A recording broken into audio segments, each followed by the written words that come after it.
I think this is the quietest race we've had all season. Rise, rise, pick up your weapon and face it.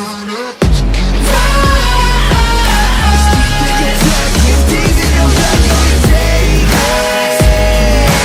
Silent heart, you keep chasing.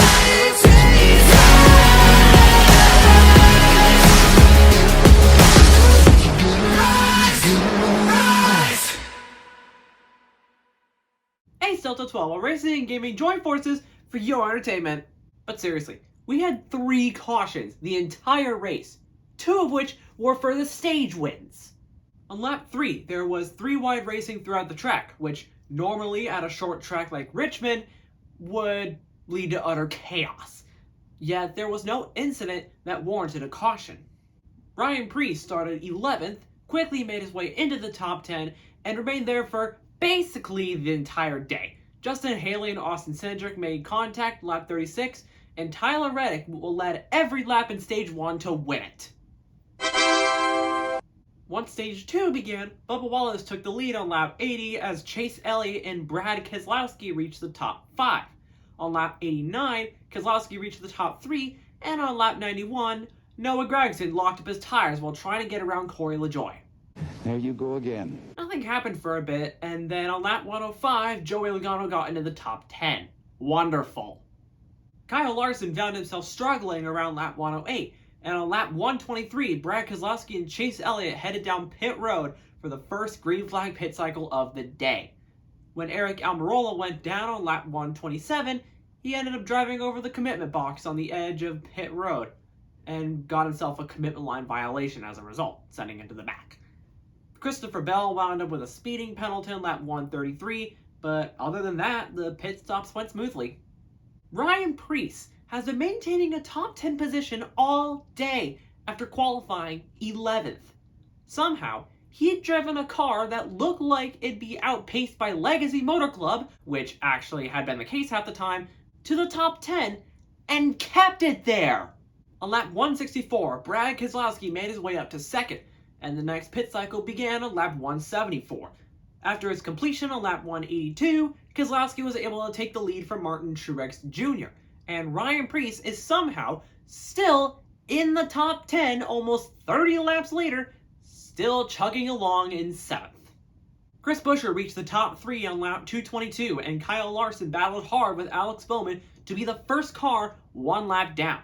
The battle began on lap 227 and ended on lap 230, with Brad Keselowski and Chris Buescher going 1 and 2 in stage 2.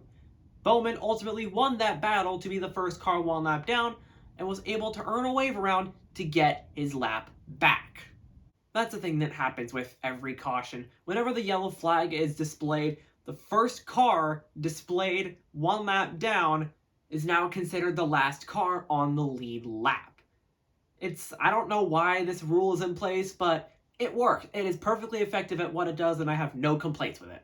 Michael McDowell got a penalty for something on lap 239, but I don't really remember it off the top of my head for some reason. On lap 248, Joey Logano made it in the top 10 somehow. Why do I have to keep talking about this guy?